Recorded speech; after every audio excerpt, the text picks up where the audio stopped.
You know how some people have bad days? Well, Admiral Vex'tal of the Zephyrian Empire was having what he thought was going to be a spectacularly good day. After all, he'd just conquered his 47th planet, and Earth was supposed to be number 48. Easy pickings, according to his intelligence reports.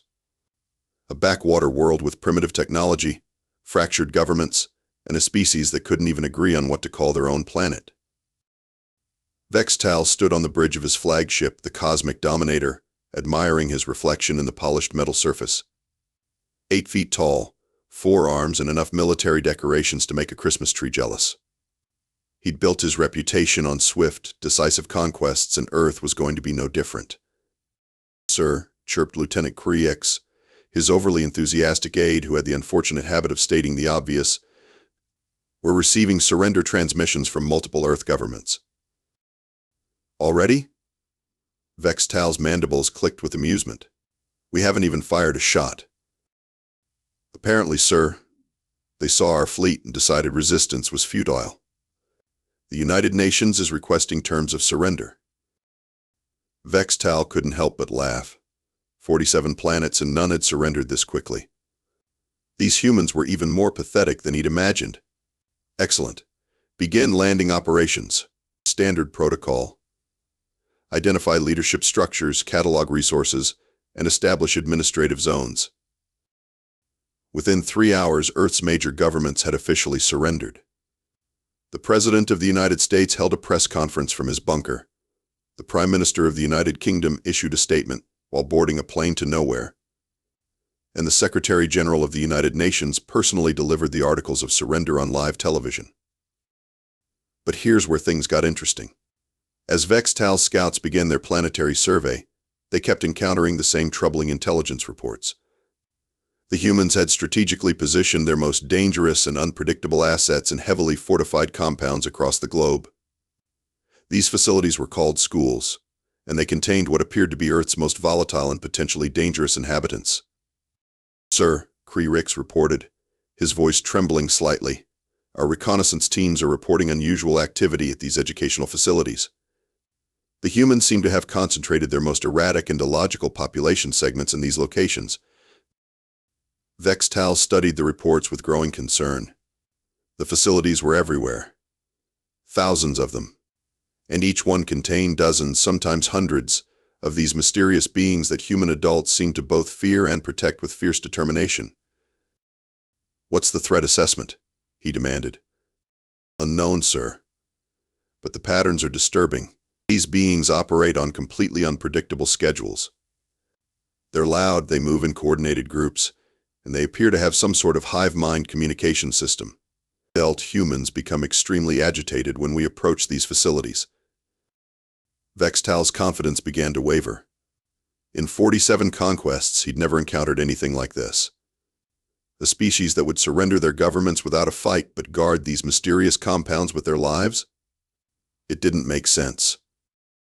"Furthermore, sir," Qrix continued, consulting his datapad, "intercepted communication suggests these beings are undergoing some sort of intensive training regimen. References to learning, development, and preparation for the future appear frequently." That settled it. Vex'tal had conquered warrior species, hive minds, and even a planet of telepathic crystals, but he'd never encountered anything this strategically complex. The humans had obviously concentrated their most dangerous assets in these schools, probably training them from birth to be the ultimate defenders of their world. "Prepare a reconnaissance team," he ordered. "We're going to investigate one of these facilities personally. If we're going to rule this planet, we need to understand what we're dealing with." Little did Admiral Vex'tal know that he was about to encounter the most formidable force in the known universe. 23 5-year-olds who'd had too much sugar at snack time. Sunny Valley Elementary looked like every other elementary school in suburban America. Cheerful yellow brick building, playground equipment that had seen better days, and a parking lot full of minivans driven by parents who were already running late for something. To Admiral Vex'tal, however, it looked like a fortress designed by tactical geniuses. "Note the strategic positioning," he whispered to Lieutenant Qrix as they approached the building in their human disguises. The holographic projectors made them look like tall, slightly awkward substitute teachers, which wasn't far from the truth. Multiple entry points, elevated observation platforms, and what appears to be a recreational combat training area. Qrix nodded sagely, recording everything on his concealed scanner. The fence perimeter suggests they're keeping something very dangerous inside, sir. They were met at the main entrance by Mrs. Henderson, a 42-year-old kindergarten teacher who had been dealing with chaos longer than Vex'tal had been conquering planets. She looked at the two substitute teachers with the same expression she used when Tommy Martinez claimed his homework was eaten by his hamster. "You must be the new educational consultants," she said, checking her clipboard. "I'm Mrs. Henderson. Fair warning, it's indoor recess day, so the natives are particularly restless." "Natives?" Vex'tal's eyes widened. "Are they hostile?" Mrs. Henderson gave him a look that could have frozen plasma. "Mister, I've been teaching kindergarten for 18 years. I've survived glue-eating incidents, paint explosions, and the great crayon shortage of 2019. A couple of 5-year-olds don't scare me." Before Vex'tal could process this alarming intelligence about historical resource warfare, a small human launched himself at the alien admiral's legs. This was Tommy Martinez, age 5, armed with nothing but boundless curiosity and a juice box. "Are you really tall or am I really short?" Tommy asked, staring up at Vex'tal with the kind of direct, uncomfortable eye contact that makes adults question their life choices. "I am of average height for my species," Vex'tal replied carefully. "What species?" "Human. Obviously." Tommy squinted. "You don't look like the humans on TV. Are you from the government?" "My dad says the government is full of aliens." Qrix nearly dropped his scanner. How had this tiny creature already identified them? Were all human children this perceptive? "Don't be silly, Tommy," Mrs. Henderson intervened. "These are just very tall substitute teachers. Now, would you like to show our visitors what we're learning about today?" "We're learning about sharing and friendship," announced Emma Watson, a precocious 5-year-old who had already mastered the art of diplomatic immunity. "Want to be friends? Friends share everything." "Everything?" Vex'tal asked nervously. "Everything," Emma confirmed with the kind of smile that made seasoned negotiators break out in cold sweats. Jake Thompson, the class engineer, had been quietly observing the visitors from his post at the building block station. "Your shoes are weird," he announced. "They don't have any laces. How do they stay on? Are they glued? Can I see?" Before anyone could stop him, Jake was on his hands and knees, examining Vex'tal's boots with the intensity of a forensics expert. "These aren't made of leather. What are they made of? Some kind of metal? Are you robots?" "We are not robots," Vex'tal protested, but his voice came out slightly higher than intended. "That's exactly what a robot would say," observed Lily Park, the class tactician, who had been quietly assessing the situation from her position near the art supplies. "I think they're aliens." The room fell silent. 23 pairs of 5-year-old eyes focused on the two aliens with the kind of intense scrutiny usually reserved for whether the floor really is lava. "Cool," said Tommy. "Do you have a spaceship?" "Can we see it?" asked Emma. "Does it have lasers?" inquired Jake. "Are you going to take over the world?" wondered Lily. "Name." Vex'tal looked at Qrix, who looked back with the expression of someone who had just realized they'd walked into a trap. These weren't just any defenders. These were small, fearless, and apparently immune to intimidation. Worse, they seemed to have some sort of collective intelligence that allowed them to coordinate their questioning with military precision. "Perhaps," Vex'tal said weakly, "we should observe your normal learning activities." Mrs. Henderson clapped her hands once. "All right, everyone, circle time. Our visitors want to see how we do things here at Sunny Valley Elementary." As 23 kindergartners arranged themselves in a perfect circle with the efficiency of a special forces unit, Vex'tal began to suspect that Earth's surrender might have been a tactical deception.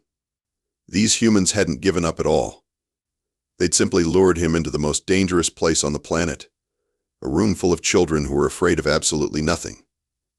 Circle time at Sunny Valley Elementary was about to become the most misinterpreted military intelligence briefing in galactic history. Mrs. Henderson settled into her tiny plastic chair with the grace of someone who had long ago made peace with the fact that adult furniture wasn't designed for elementary school teachers. Today is show and tell, she announced, and we have some very special visitors who want to learn about what makes our class so special. Vex'tal leaned forward, his 4 hands poised over his concealed recording device. Finally, he was going to get some real intelligence about these mysterious human defenders. Tommy Martinez raised his hand first. I brought my dad's Swiss Army knife.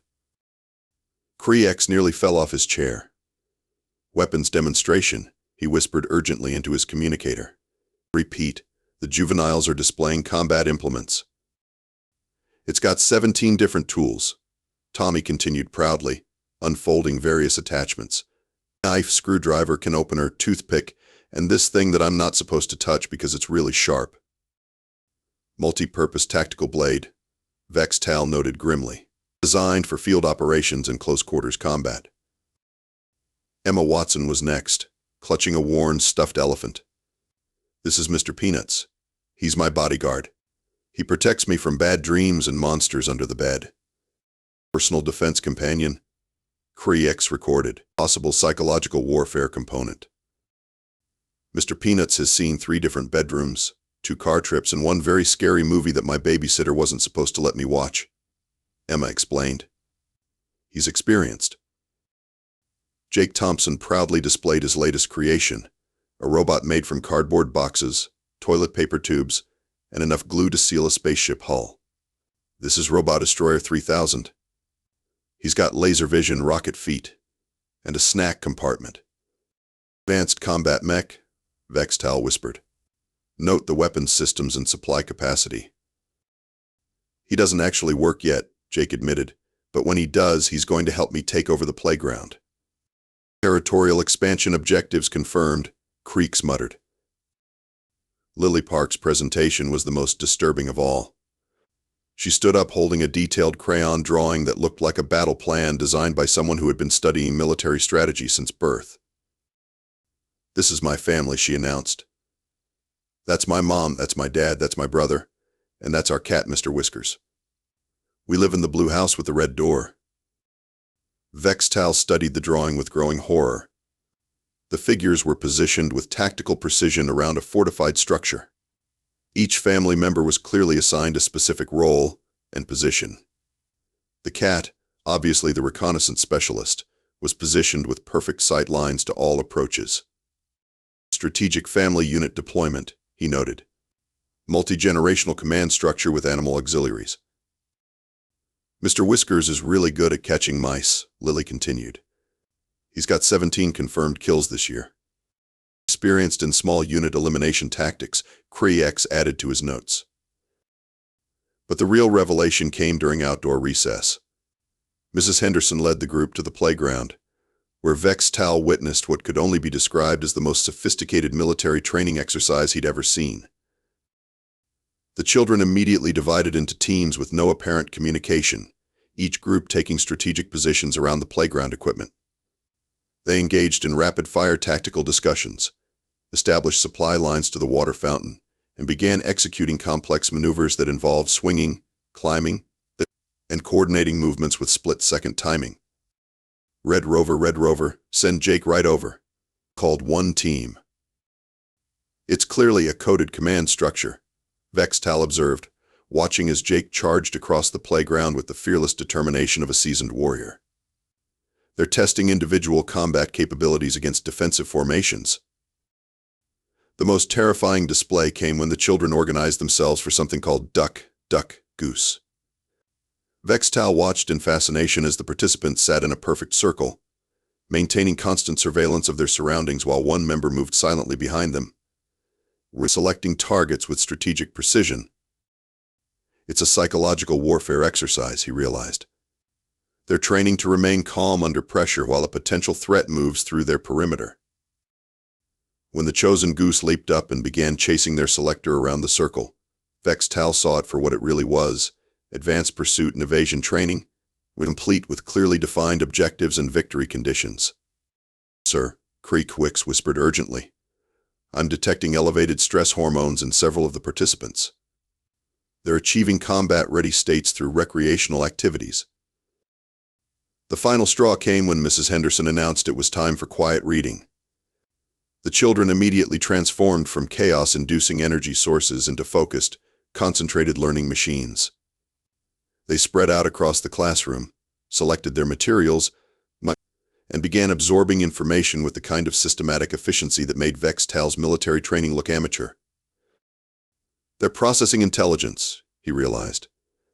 Look at the way they're scanning those documents, retaining information, and cross-referencing with their existing knowledge base. Little Susie Chen looked up from her picture book about dinosaurs. Did you know that T-Rex had really tiny arms but could bite through a car? Tactical weakness analysis combined with destructive capability assessment, Qrix noted. These juveniles are studying extinct apex predators and evaluating their combat effectiveness. As the afternoon progressed, Vex'tal became increasingly convinced that he had stumbled into the most sophisticated military academy in the known universe. These weren't just children. They were super soldiers in training, disguised as adorable, harmless humans but actually preparing for a level of warfare that his own species couldn't even comprehend. The most disturbing part? They seemed to be enjoying it. Day 2 of Admiral Vex'tal's reconnaissance mission began with what Mrs. Henderson cheerfully called art time, but which looked to the increasingly paranoid alien commander like advanced weapons development and psychological operations training. Tommy Martinez had discovered that if you mixed red and blue paint in just the right proportions, you got purple. But in Vex'tal's military-trained mind, this was clearly chemical warfare research. The 5-year-old was systematically testing color combinations with the methodical precision of a weapons scientist. Note the experimental approach, Vex'tal whispered to Qrix. He's documenting chemical reactions and recording the results. Purple is my favorite color now, Tommy announced, holding up his paint-covered hands. I'm going to paint everything purple.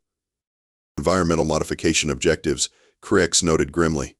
Possible terraforming applications. But the real psychological warfare began when Emma Watson approached their observation post with a concerned expression that would have made a seasoned diplomat nervous. You guys look sad, she said, studying their faces with the kind of penetrating analysis that made hardened criminals confess to crimes they didn't commit. Are you homesick? My mommy says people get sad when they're far from home. Vex'tal felt something strange happening to his emotional processing centers. How had this tiny human identified his psychological state so accurately? We are functioning within normal parameters, he managed. That's not what I asked, Emma replied with the kind of logical precision that made philosophers question their life choices. Are you homesick? Nah. Perhaps slightly, Vex'tal admitted, wondering why he was sharing classified emotional intelligence with a potential enemy combatant. I have a solution, Emma announced. You can be our friends. Friends take care of each other. Before Vex'tal could process the strategic implications of this alliance offer, Jake Thompson appeared at his elbow, clutching 2 paper cups connected by a string. I made a communication device, Jake announced proudly. It's better than cell phones because it doesn't need batteries or satellites or anything. Want to try it? Qrix nearly jumped out of his disguise. Sir, the juvenile has developed independent communication technology using primitive materials. This represents a significant technological breakthrough. It's just cups and string, Vex'tal protested weakly. Exactly, Jake said, as if this explained everything. Simple is better. Complex things break. Simple things work forever.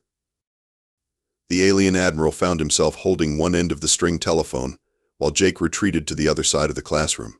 Testing, came Jake's voice through the device, transmitted with perfect clarity through what should have been impossible acoustic engineering.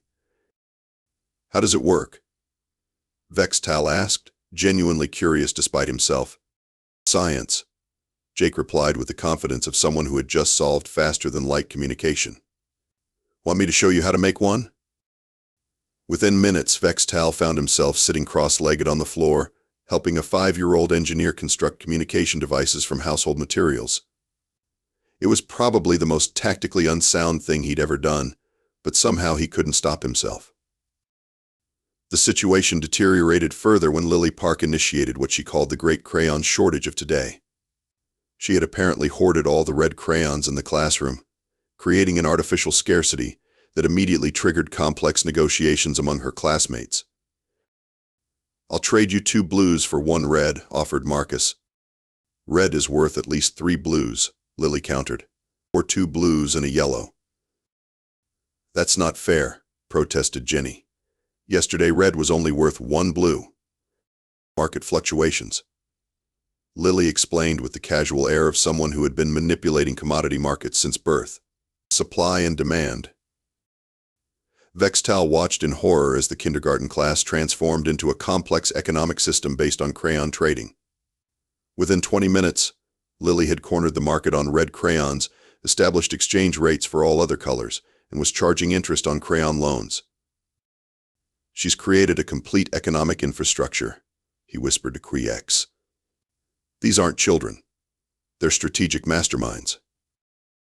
The final demonstration of kindergarten warfare came when Emma Watson approached Mrs. Henderson with a proposal that sounded suspiciously like a peace treaty. "We want to make some new rules," Emma announced, speaking for the entire class with the authority of a seasoned diplomat. "First, everyone gets to use the good scissors. Second, snack time is extended by 5 minutes. Third, we get to choose our own partners for activities." "And in return?" Mrs. Henderson asked, clearly familiar with this negotiation process. "We promise to clean up our messes, use inside voices, and help the new kids learn the classroom rules." Vex'tal couldn't believe what he was witnessing.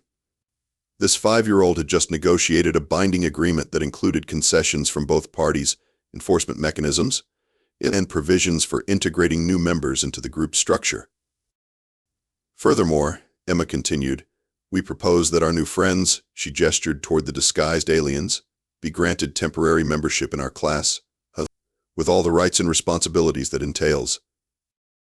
"What does that mean?" Vex'tal asked nervously. "It means you have to share," Tommy explained.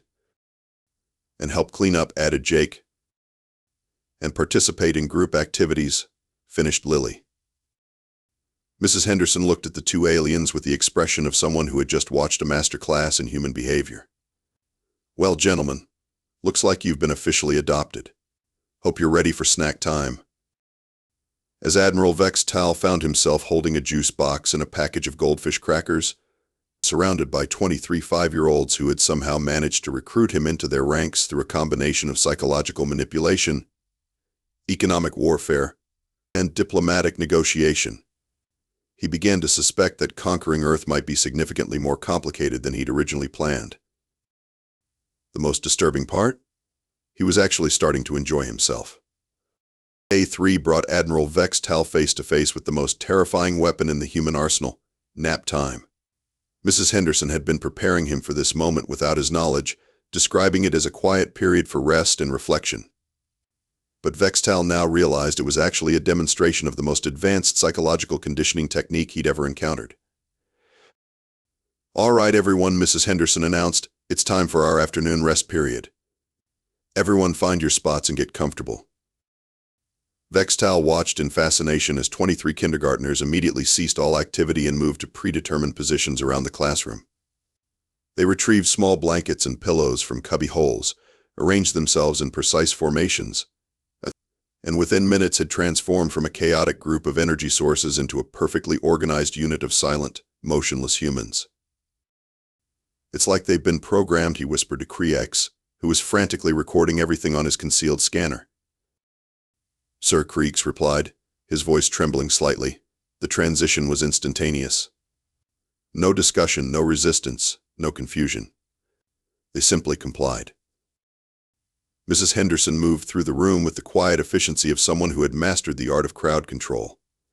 She adjusted blankets, whispered brief words of encouragement, and within 5 minutes had achieved something that Vex'tal's military training had taught him was impossible: complete silence from a group of humans. "How does she do it?" he asked, genuinely awed. "Experience," Mrs. Henderson replied quietly, "and the understanding that sometimes the most powerful thing you can do is nothing at all." Tommy Martinez, who had been a whirlwind of activity moments before, was now lying perfectly still, his eyes closed, his breathing steady and controlled.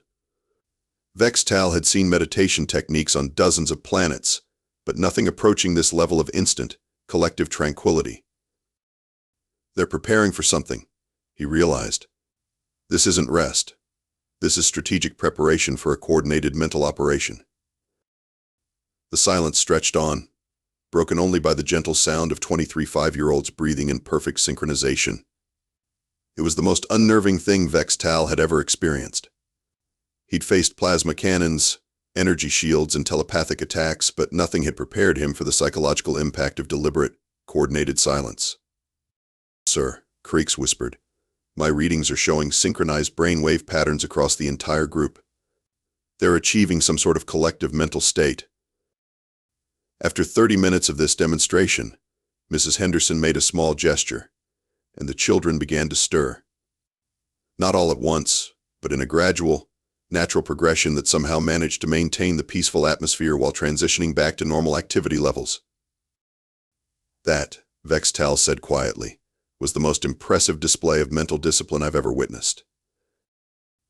But the real shock came when Mrs. Henderson demonstrated her advanced behavioral modification techniques. When Jake Thompson began to get restless and started bothering his neighbors, Mrs. Henderson simply walked over and said, "Jake, I need you to make a good choice." The effect was immediate and dramatic. Jake stopped his disruptive behavior, considered his options, and made a conscious decision to redirect his energy toward a constructive activity. No threats, no punishment, no coercion. Just a simple statement that somehow triggered a complete behavioral transformation. "How?" Vex'tal asked, genuinely baffled. "It's about giving them ownership of their decisions," Mrs. Henderson explained. "Children respond better to guidance than commands. They want to make good choices, they just need to be reminded that they have the power to do so." Vex'tal had studied psychological warfare, behavioral modification, and mind control techniques from across the galaxy, but he'd never encountered anything as sophisticated as this. Mrs. Henderson could influence behavior, maintain order, and encourage cooperation without any apparent use of force or intimidation. "It's not control," she continued, noticing his confusion. "It's leadership.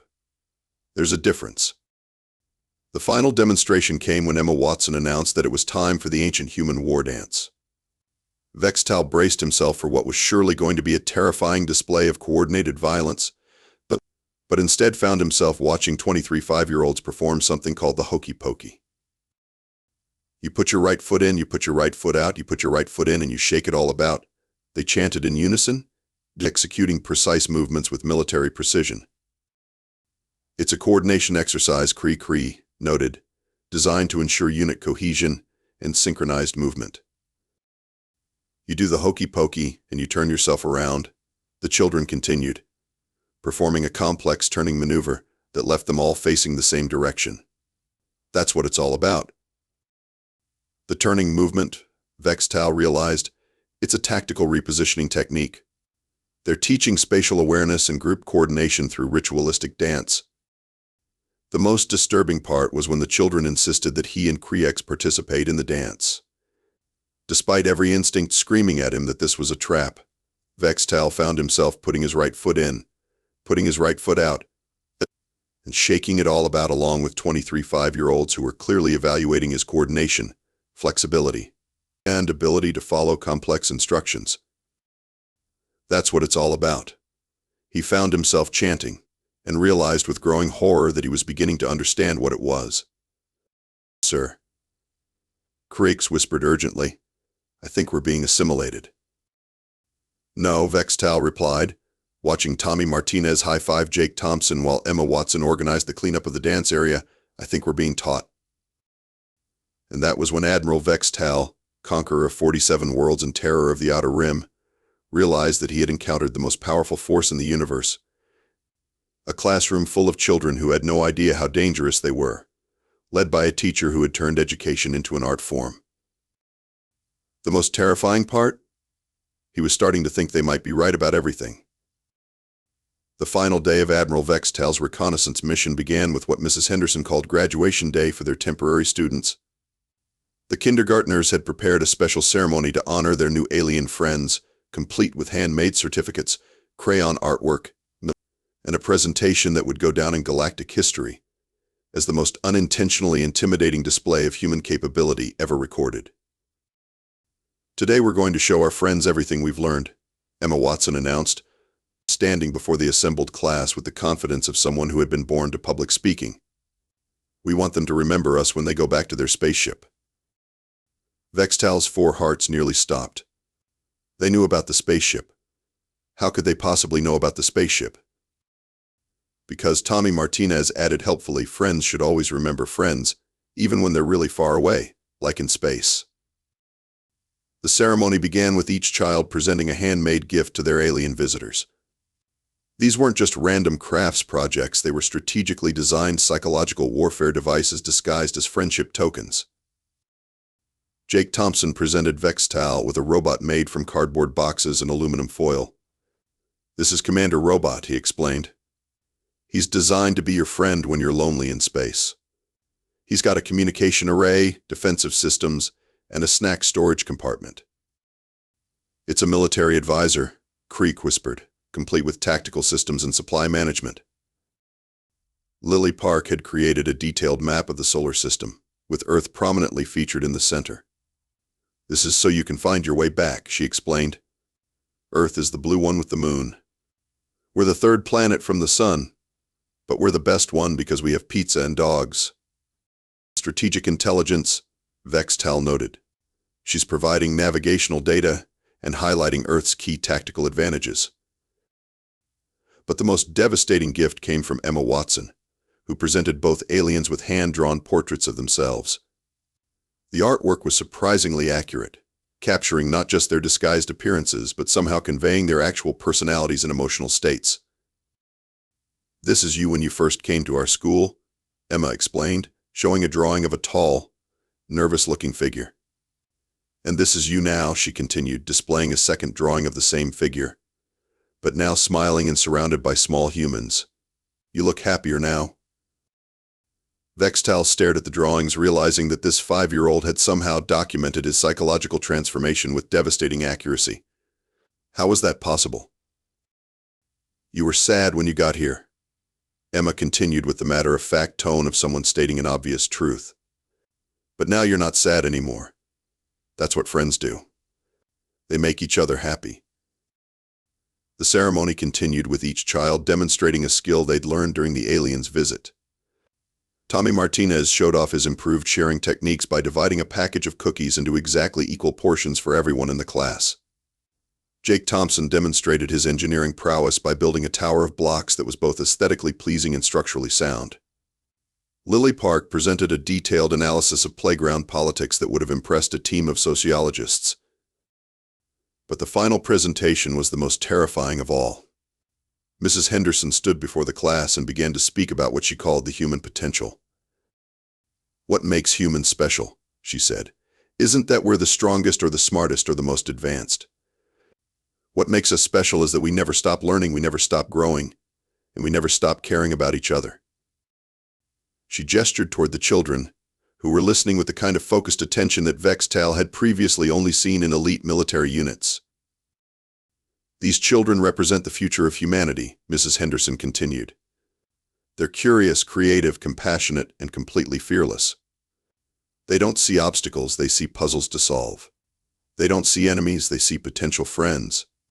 They don't see problems, they see opportunities." Vex'tal found himself nodding along, completely mesmerized by this analysis of human strategic capabilities.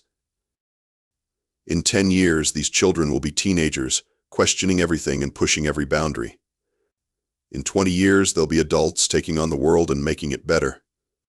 In 30 years, they'll be raising their own children, passing on everything they've learned about courage, kindness, and the power of never giving up. The realization hit Vex'tal like a plasma bolt to the chest. These weren't just children. They were the early stage of something far more dangerous than any military force. They were the beginning of humanity's next generation. And if they were this formidable at age 5, what would they be capable of as adults? Furthermore, Mrs. Henderson continued, they have something that no other species in the universe has, the ability to turn strangers into friends through nothing more than genuine interest and kindness. She looked directly at Vex'tal and Qrix. You came here as observers, but you're leaving as honorary members of our class. That's not a small thing. That's everything. The ceremony concluded with the entire class performing one final hokey pokey, this time with their alien friends as the guests of honor. As Vex'tal found himself turning around for the last time, surrounded by 23 5-year-olds who had somehow managed to completely infiltrate his emotional defenses, he realized that Earth's conquest was impossible. Not because the humans were too strong, but because they were too effective at making their enemies not want to be enemies anymore. Sir, Qrix whispered as they prepared to leave. What do we tell the fleet? Vex'tal looked back at the classroom, where Mrs. Henderson was helping the children clean up while Tommy Martinez tried to convince Jake Thompson to help him build a spaceship out of building blocks so they could visit their new friends. We tell them the truth, he said. Earth is too dangerous to conquer. Because of their military capabilities? No, Vex'tal replied, tucking his handmade robot under one arm and his portrait under another. Because of their strategic friendship deployment systems. Any species that can turn an invasion into a playdate is too advanced for us to handle. 3 hours later, the Zephyrian fleet departed Earth's solar system, leaving behind a planet that remained blissfully unaware of how close it had come to conquest. The official report filed by Admiral Vex'tal was brief but effective. Planet Earth classified as strategically inadvisable for conquest. Recommend immediate addition to Do Not Disturb list. Inhabitants demonstrate advanced psychological warfare capabilities and possess strategic friendship deployment systems that render conventional conquest impossible. Mrs. Henderson received a medal from the President, a raise from the school board, and a thank you card from the United Nations. She hung the medal on her classroom wall, deposited the raise in her retirement account, and used the thank you card as a bookmark. When reporters asked her how she felt about single-handedly saving Earth from alien conquest, she replied, I just did what any kindergarten teacher would do. I helped some visitors learn about friendship. The children, meanwhile, returned to their normal routine of arguing about crayon colors, building block towers, and asking questions that made adults question the fundamental nature of reality. Tommy Martinez was overheard telling his mother that he'd made friends with some aliens, but since he also claimed to have made friends with a dinosaur, a talking dog, and the tooth fairy, this was filed under normal 5-year-old imagination. And somewhere in the depths of space, Admiral Vex'tal kept his handmade robot on his command console, where it served as a daily reminder that the most powerful force in the universe isn't weapons or technology or military might. It's 23 kindergartners who believe that anyone can be a friend if you just give them a chance. The Zephyrian Empire officially added Earth to their Do Not Disturb list with the notation, inhabitants possess advanced friendship weaponry.